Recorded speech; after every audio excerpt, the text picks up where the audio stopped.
Hey everybody, welcome back to another edition of Risk and Margin Talks. I'm Andy Beck, and today we're excited to have Scott Savage here to talk about risk and margin a little bit.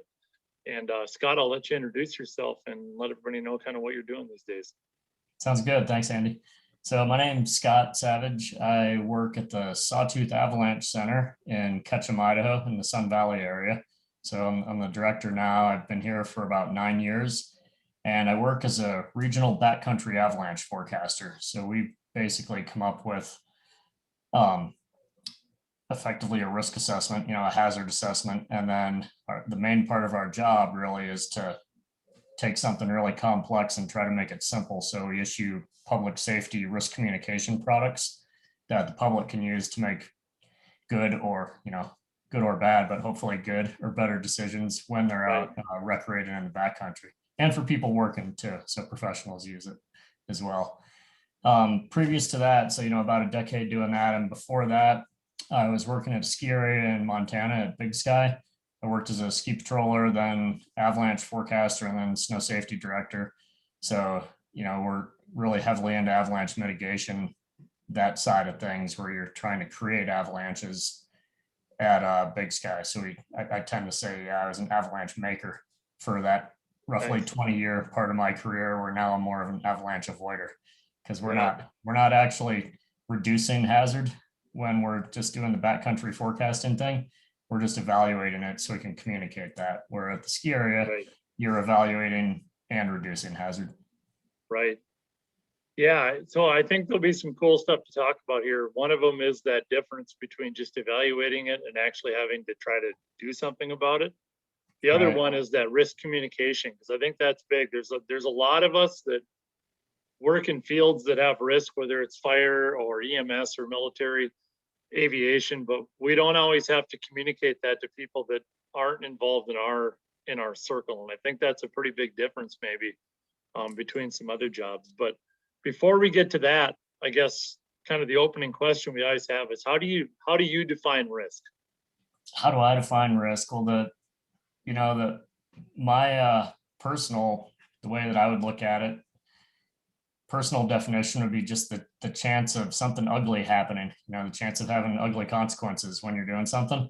Yep. And we have a conceptual model of avalanche hazard, which, it's like most definitions of risk in a potentially dangerous environment, where you have, risk being a combination of hazard, exposure, vulnerability. For us, the vulnerability it's pretty static. You're one person, you're not shielded in a bunker. It's not like we're going to wear, armored suits that have scuba breathing apparatuses. So we're pretty vulnerable. So that's kind of a constant. We tend to ignore that. So really we look at it as, hazard. What's the danger from avalanches? If we're speaking avalanches specifically, and exposure. Are you in the terrain? And if you have the potential to get hit by an avalanche, where in the terrain are you in relation to where that avalanche releases? So, you can look at it technically or kind of layman's terms. It's easier to understand what's the chance of something bad happening. Yep. And so there's that ability to communicate that risk out to somebody who doesn't do that all the time, trying to put it into those simple terms. I like it. Yeah, and when we're communicating it to the public, it's we have a specific product, the avalanche forecast, that's really tiered, where the first segment is what we call the bottom line. That's just 3 sentences. We think of it as an elevator talk. So if I had 20 seconds, 3 sentences, 30 words to tell my grandma or a firefighter who's never been on skis before and doesn't know anything about avalanches, to give them some information where they can hopefully reduce their chance of getting squashed like a bug by one of these things. And then it obviously gets more and more complex as you go down through the tiers. The next levels for someone who's kind of avalanche aware, we have an avalanche danger scale, kind of a typical multi-level scale like wildland fire. Yeah. And then it goes down where it's much more nuanced for more experienced users below that. So, and that's one thing we'll talk about, but I think one of the things we see is that we tend to try to categorize risk, and there's different ways to do that. And so we'll talk a little bit more about that in a little while, but Next question though, are you a risk taker, do you think? You Yeah. consider yourself one? Well, physically, no. I'm pretty mellow, and part of that is part of it's age, that I'm 50 something and have a wife and a kid, and just as you mature, most people anyhow, tend to become more risk averse, especially with physical hazards like that. But even when I was younger, I was always kind of measured. Like I would look at things and try to figure out what could potentially happen to me before doing it, compared to, like, say, my wife, who's like, I wonder what happened if I jumped off the first story of this barn.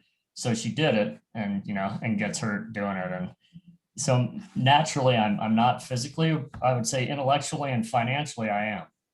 So it doesn't, that's the interesting thing about risk tolerance. It doesn't apply to all facets of your life. It's not a general personality trait or Right. characteristic, where it differs in different segments of your life. So how about, so what do you think the most dangerous part of your job is now? And then compare that to when you worked in snow safety at a Yeah. ski area. No, that's a great question, because they are dramatically different. The most dangerous part of my job now is driving, especially when we're towing a snowmobile trailer, but in full-on whiteout conditions where the road probably should have been closed already. And we're there, the 2-lane mountain pass has become barely wide enough to get a full-size pickup through it, and the snow's over the wheel wells on both sides, so you can't stop even if you want. You just hope that there's not a plow coming the other direction. So that is by far the most dangerous part in my mind, and frankly, with the other people that I work with in our operation, that is the sketchiest part of what we do, is the driving part of it. And that's different where, at Big Sky, when I was working there, and I started there in 1991, and the avalanche world, avalanche mitigation and avalanche forecasting is really young. It's I'd say we're toddlers now, and it was in its infancy back then. Yep. So it was to the outward observer, and I'm sure it's no different than fire, structural fire or wildland fire, that back in the 80s, it's probably, if you look at what people were doing, it's probably the Wild West. Yep. Back then, stuff that would never fly now. Right. And it wasn't because people were necessarily riskier. It's just, we didn't have the institutional experience to figure out, okay, this doesn't make sense. Right. So back then it was definitely doing active avalanche mitigation, where our job basically as avalanche professionals at a ski area like Big Sky, there, I think then when I was working there were around 120 avalanche paths. So every time it snows or the wind blows and you create hazard, you need to make sure that every run that you're going to open is safe before you open it to the public. So you're making a binary open it or close it decision about every slope. And if there is avalanche hazard, which oftentimes there was, we would, I think, run about 700 avalanches a year back then that were big enough to injure or kill someone in a typical season. So you're using both explosives and just ski cutting. So skiing across a slope at a pretty high rate of speed, going from safe point A to safe point B. Right. And in the right conditions when the avalanches aren't huge, and then you actually trigger the avalanches at your skis. So doing that, you can picture, if you think that a slope's going to slide and you're skiing across it to make it slide, there's obviously a chance you can get caught in it. So that's a lot more dangerous. And then also throwing explosives too, where the vast majority of the shots are deployed by you stand in what should be a safe place, throw them out onto the slope. But there's some spots where it kind of dares you to get a little bit closer to be able to throw that shot where you want it to be. And over the years, ski areas, Big Sky included, have gotten way better about minimizing those situations with ways you can remotely deploy shots. So whether aerial tramways that'll take the shot out to where you want and hang it. There's a lot of new technology that's eliminated that, or not eliminated, but reduced it.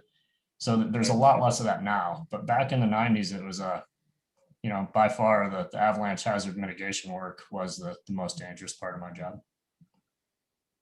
Yeah.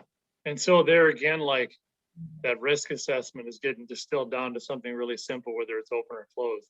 There might be a lot of figuring behind it, but it's a pretty simple decision at the end of it, kind of a go, no go, like we see in other things too. So.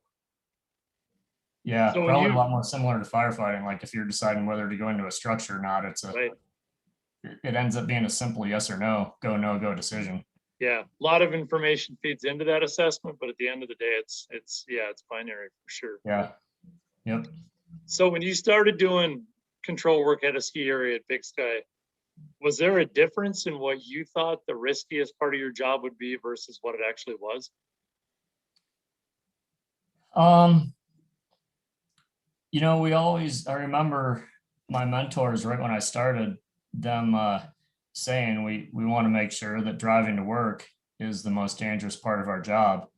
I don't think that was the case then. And the statistics bear that out. If you look at it nationally, over the years, the number of avalanche professionals that get killed in avalanches versus the number of avalanche professionals that get killed driving, whether it's to work or not. Right. So, I think it took me a while to realize, how real and how dangerous it was. Because it'd be the same thing with fire or any other, or being a pilot. I would assume that right away you don't really understand those first few years exactly how spooky it can be, and then you see enough to really, both experiences that you have and just being around it near that in that environment, and then you tend to get that a lot more guttural understanding, for lack of a better term, of how real the hazard is. So yeah, that definitely changed. Where at first, day one, you're wide-eyed, terrified. It's like, someone's putting an explosive in my hand. Now what am I going to do with this thing? So at first, yeah, you're terrified and you realize there's a ton of risk, and then you get that probably too much of a comfort level with it for a couple. Most people, it seems like it's a few years, 1 to 3 years, and then you have that better understanding, and you see something to put the fear of God into you in that time frame. And so I know you and I have talked about it before, but sometimes we hear that story from a lot of different fields. Couple things with that. One is, as people get experience, there's sometimes kind of that double bump of risk or of accidents. Initially, they're super careful, and if you graft their level of like safety awareness, it'd be really high, and then like you say, it kind of drops off, and then after a while, they realize that they didn't know what they didn't know, maybe, and there's almost like a second kind of risky area once they get comfortable. And the other hard part about it is, in ski areas doing control work, how did you guys manage? Because when we look at other fields that work in, like a wicked environment, obviously experience plays a huge role in that, but we know that's not constant.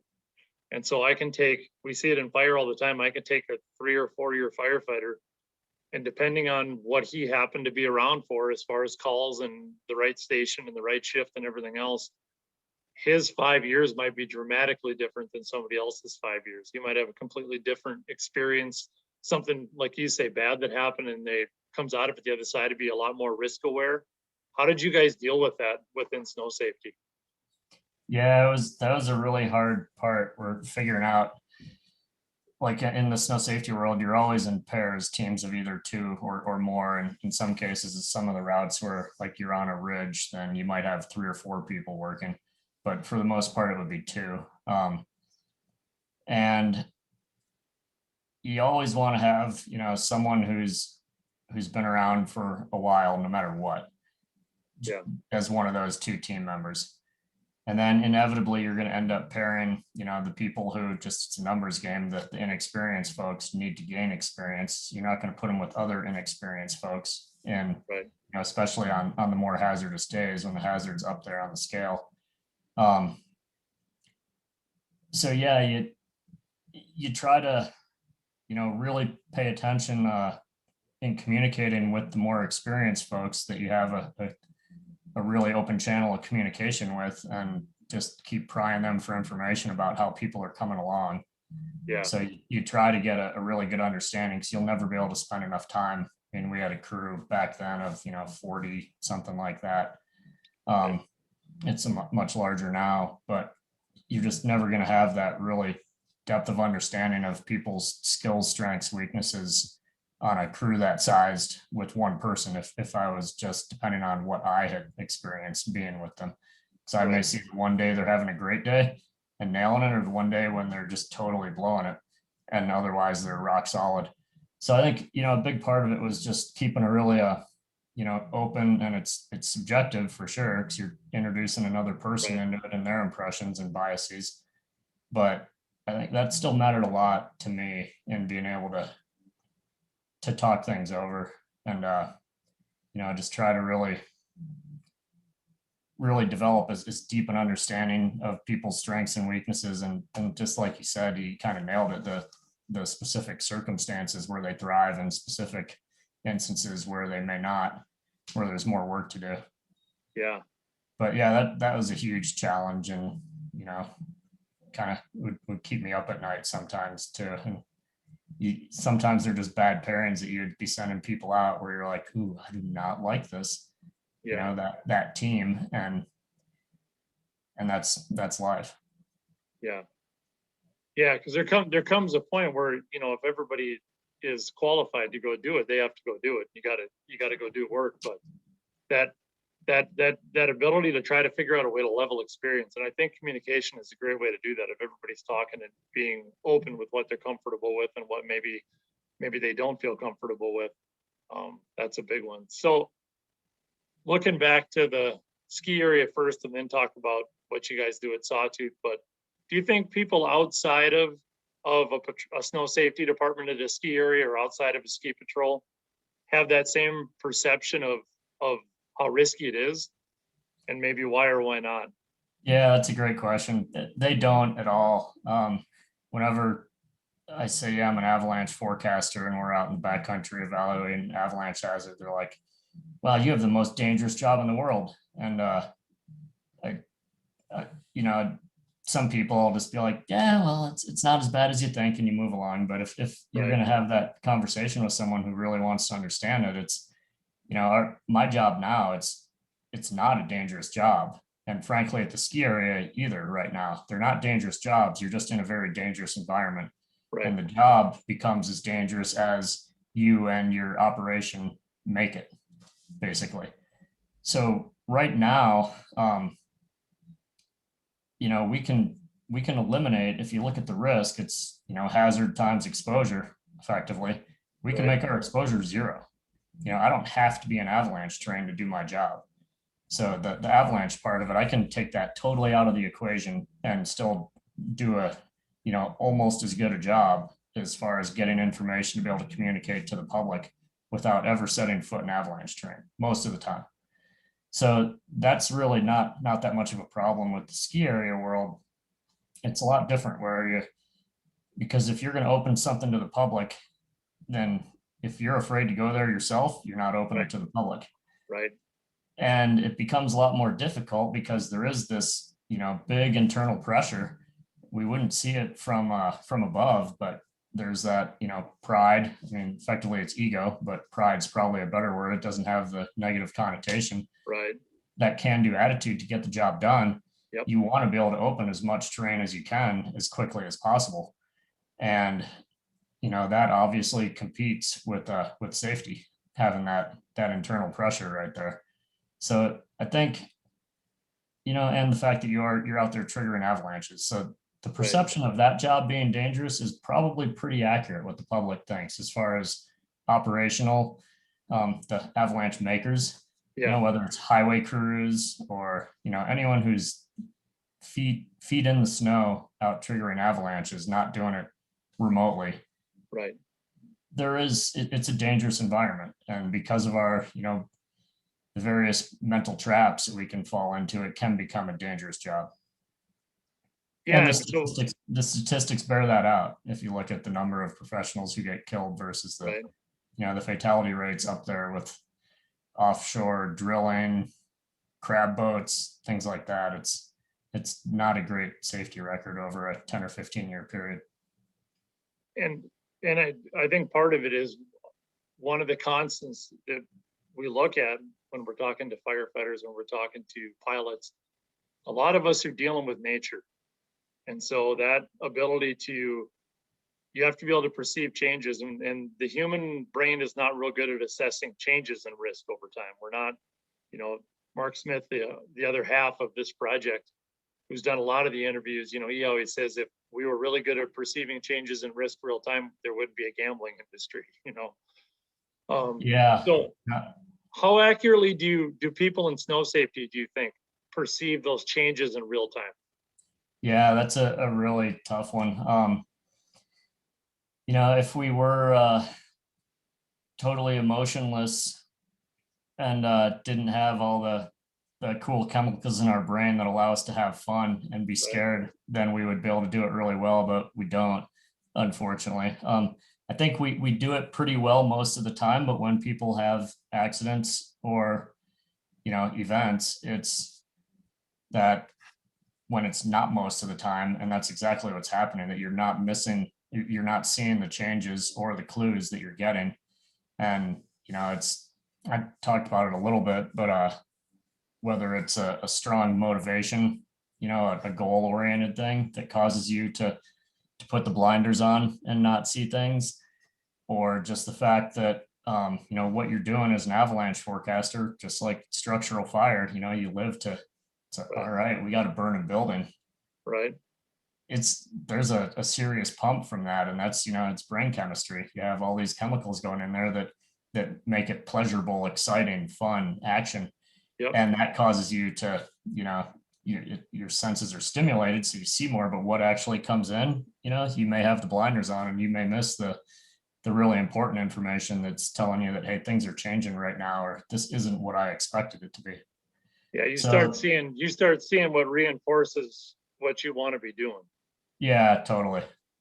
And it's interesting. We had a series of conversations with George Lowenstein. He's a behavioral economist and does a lot of really cool work about, you know, how and why people make decisions. And one of the things that he brought up was that he thinks is probably a real factor is that snow is white, and something being white, people tend to view it kind of like a nice bunny rabbit type thing, and not the true, you know, destructive power, where it's a lot different than say a hurricane or a tornado. You know, no one's like, oh yeah, it's not gonna give you pleasure in any way, shape, or form.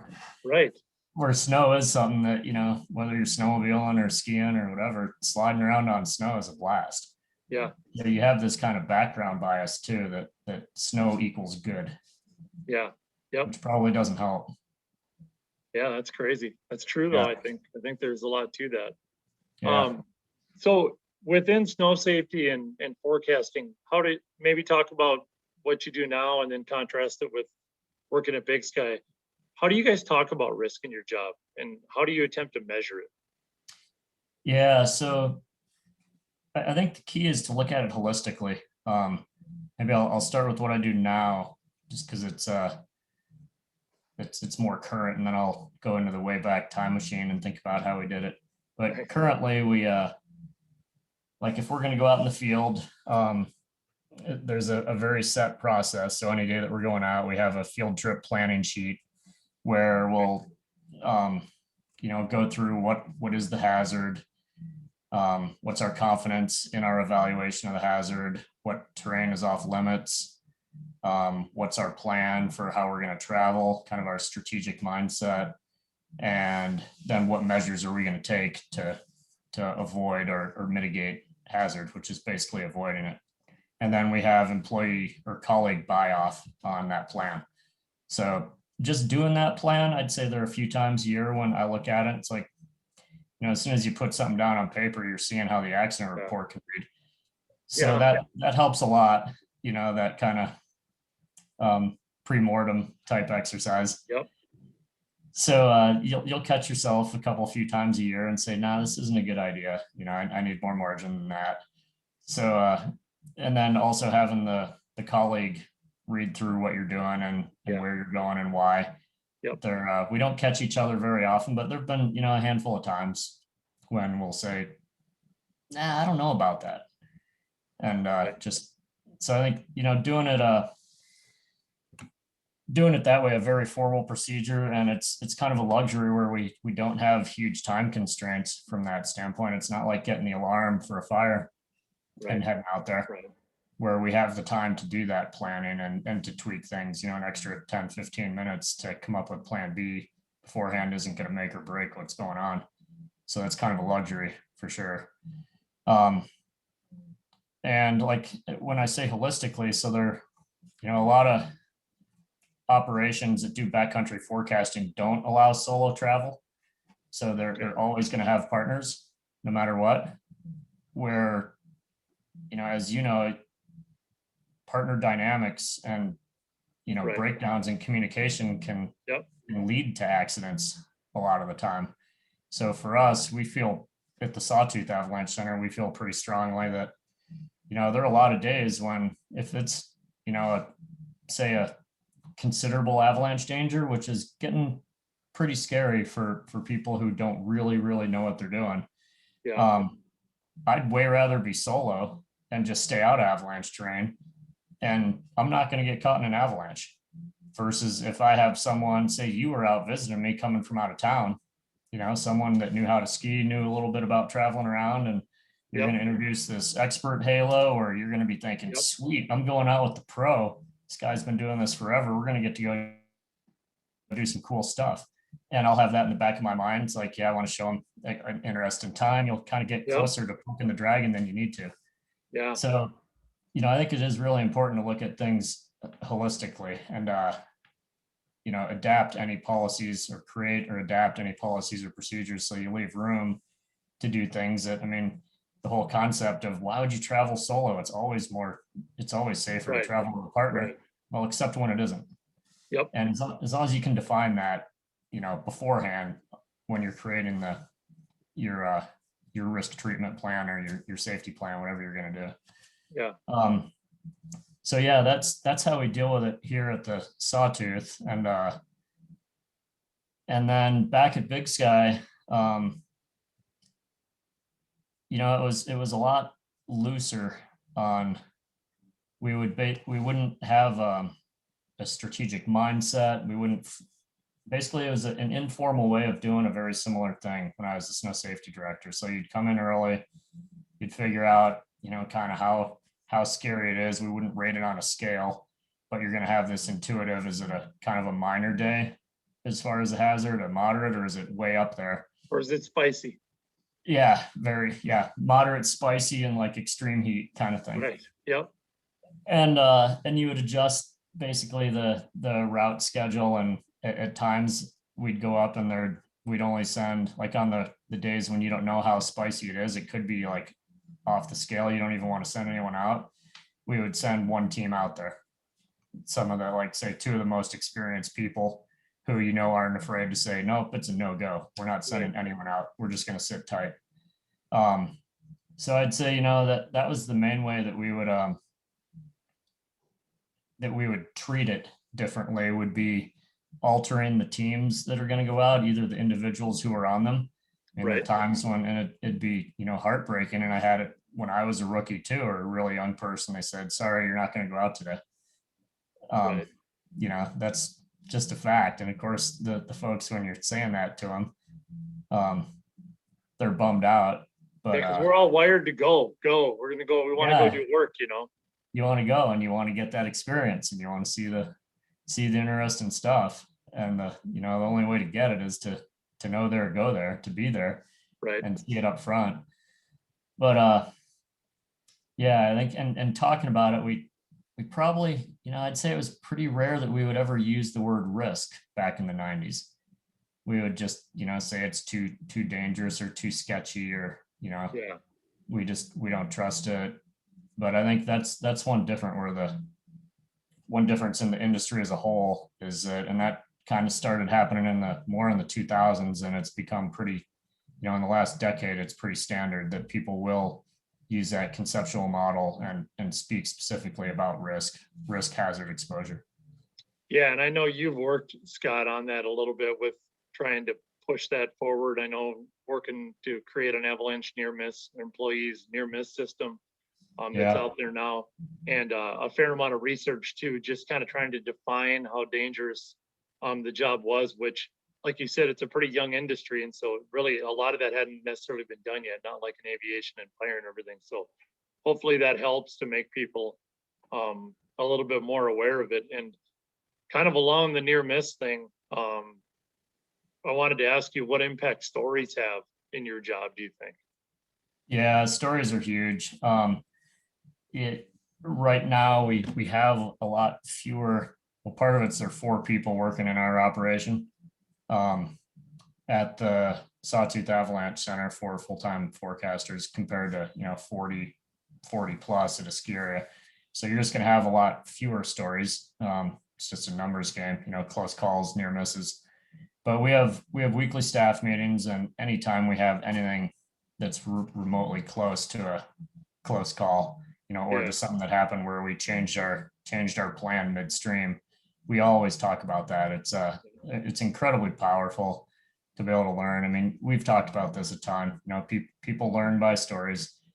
yeah, So you're going to learn better by being able to associate what happened with the story, with all that rich detail and the emotion that yeah, comes along with it, compared to just reading a scientific paper that has a bunch of graphs and a bunch of facts. right. um, I'm not discounting the value of rigorous scientific study, looking at No, numbers and hard data right. at all, but people tend to learn better with anecdotes. They're powerful. And then also we just don't have the hard data. um, Right. it's a pretty young industry, and it's such a dynamic environment that it's really hard to study, to make apples to apples comparisons and do any really rigorous work.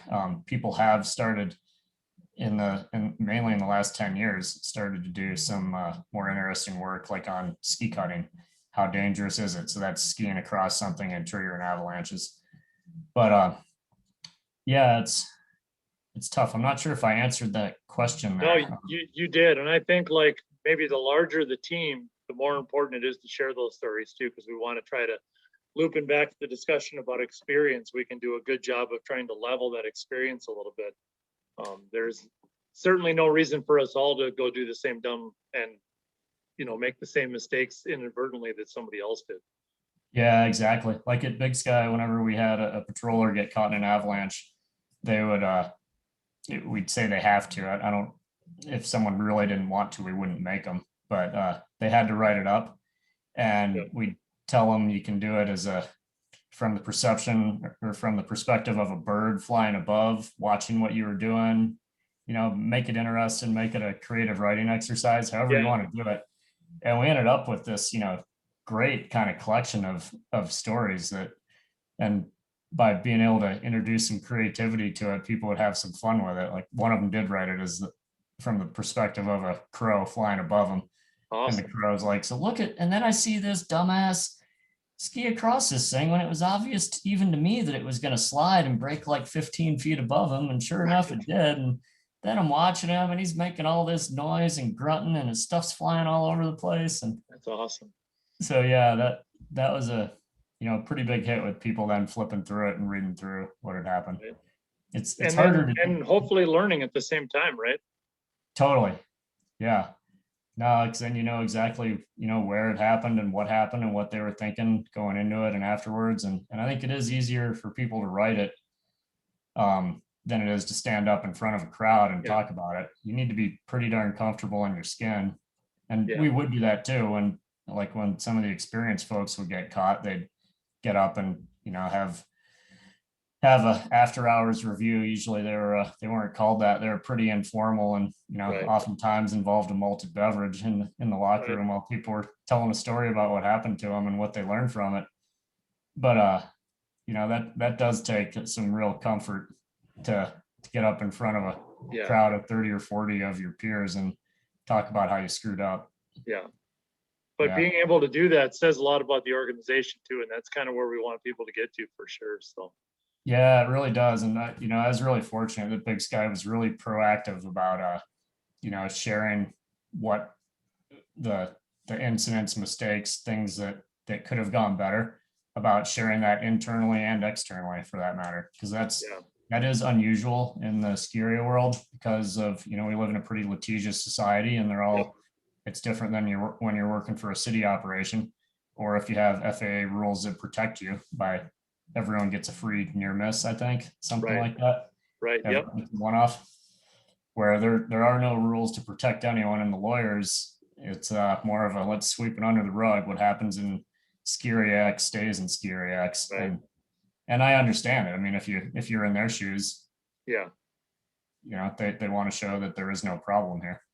But at least internally you can. So Yeah. along those lines, talk about a time when your risk profile changed dramatically.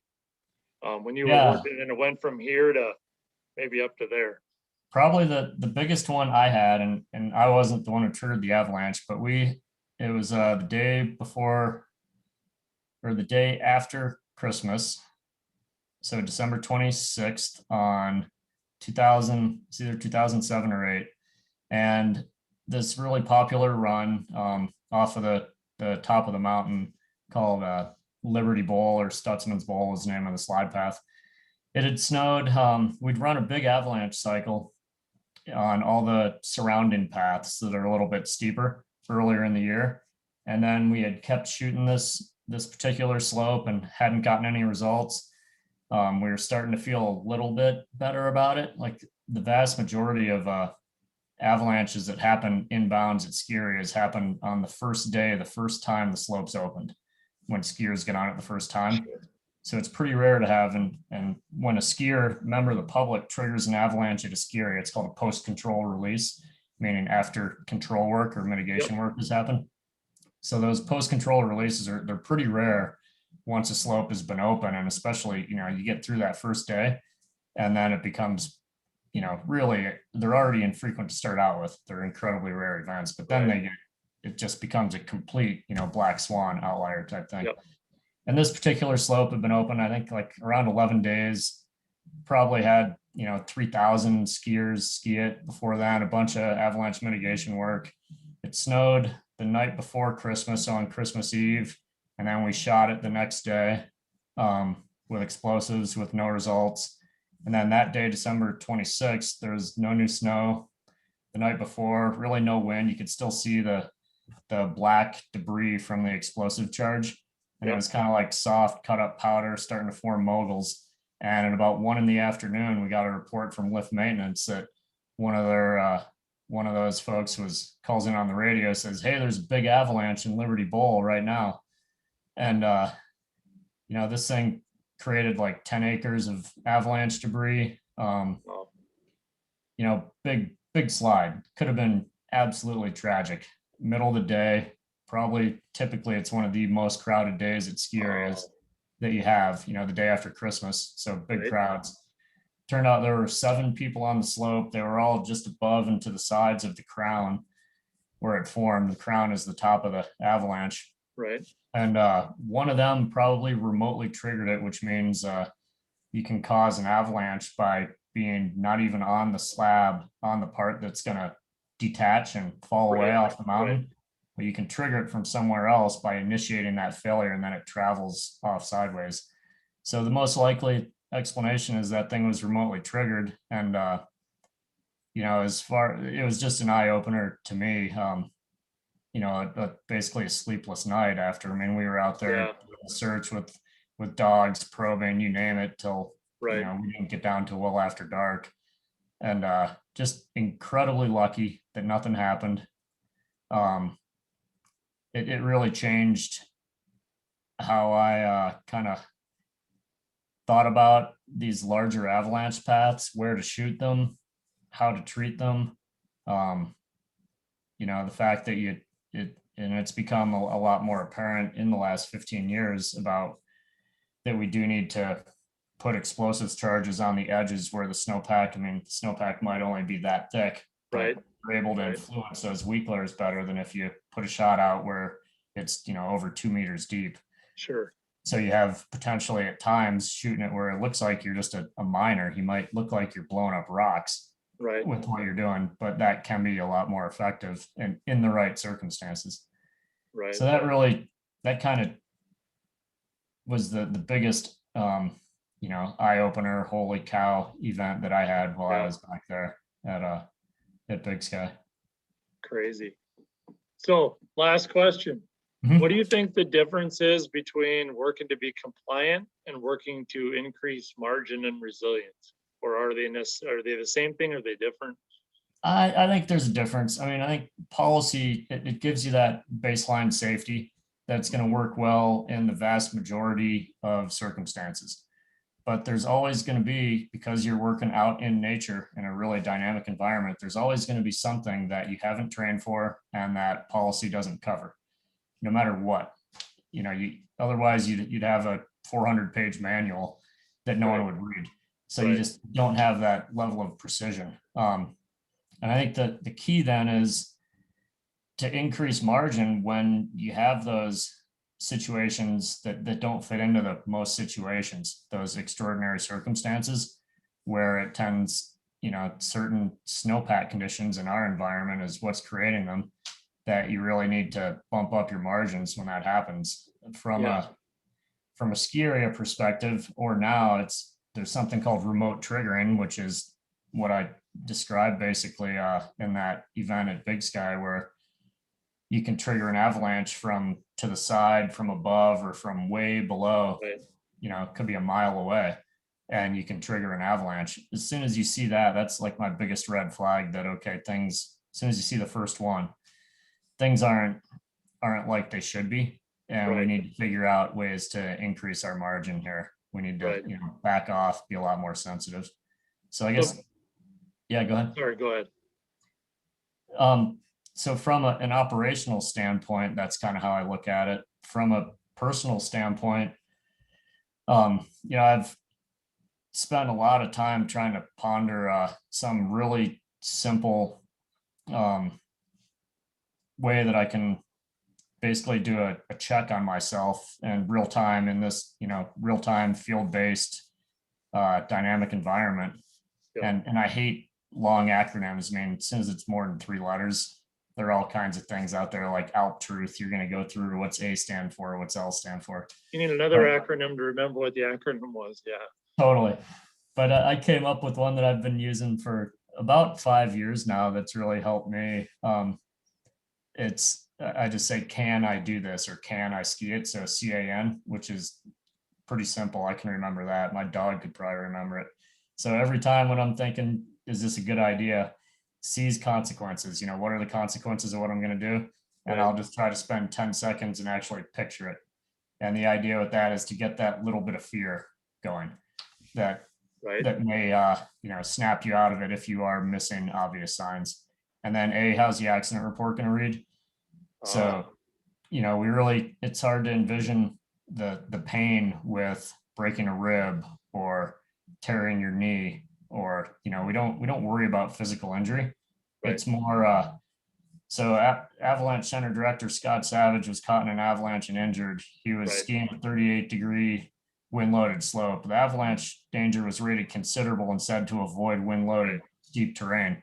Then I'm going to look like a moron. I'm going to look like I was dropped when I was a baby or fell out of the truck and hit my head. And that's really powerful we're really worried about what other people think about us.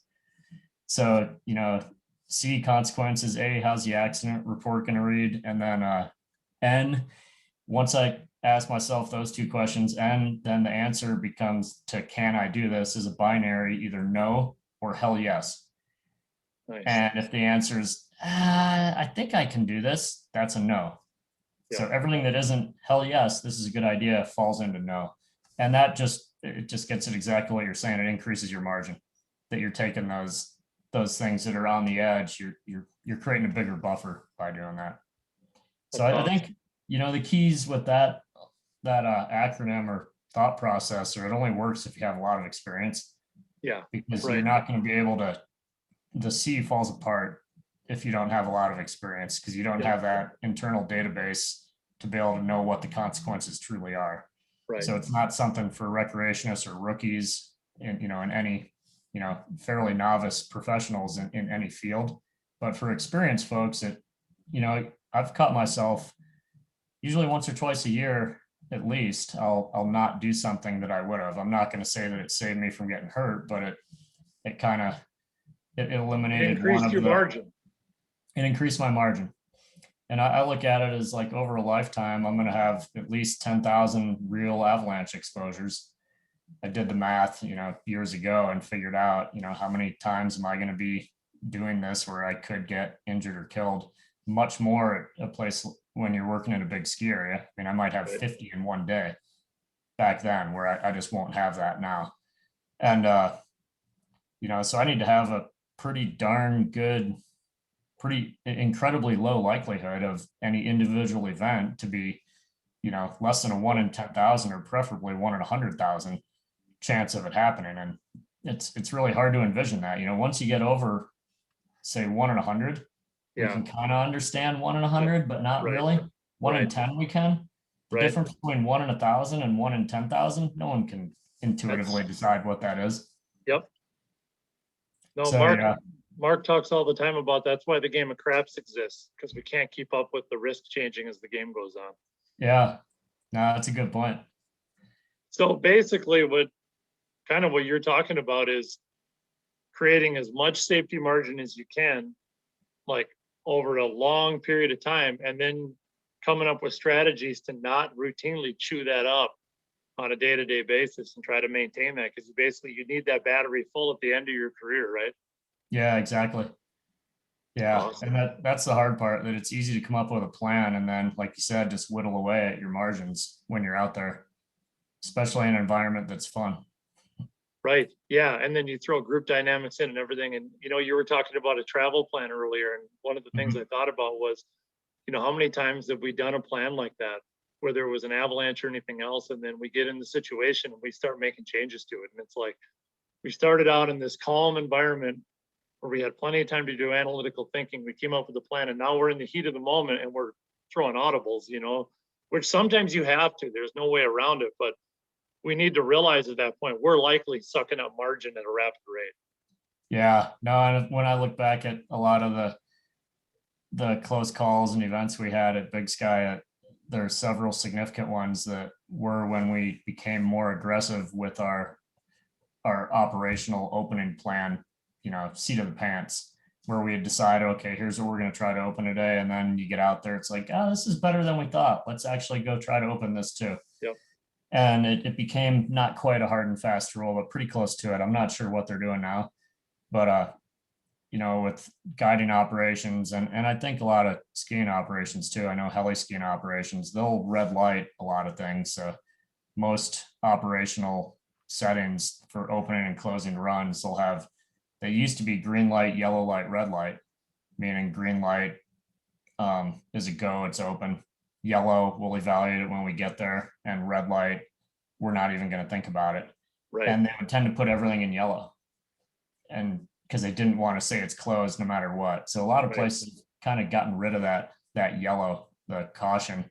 Just there's this old romantic view of the mountain guide or the avalanche professional as the kind of the mountain ninja. Chris Lundy, a guy I work with, coined that term.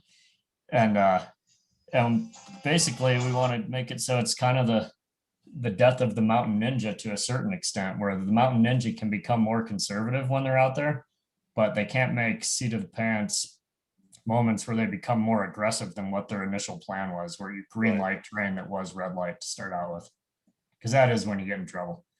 Yeah, for sure. Plans start changing. Yeah, at a lot higher rate. Anyhow, I'm not saying every time. I mean, there are times when you do it and works out just fine, but it definitely, from my experience, increases the odds of something bad happening.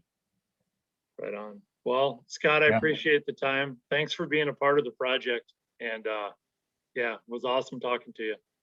Great. That was fun, Andy. Thanks a lot for letting me partake. Yeah, you bet. Okay.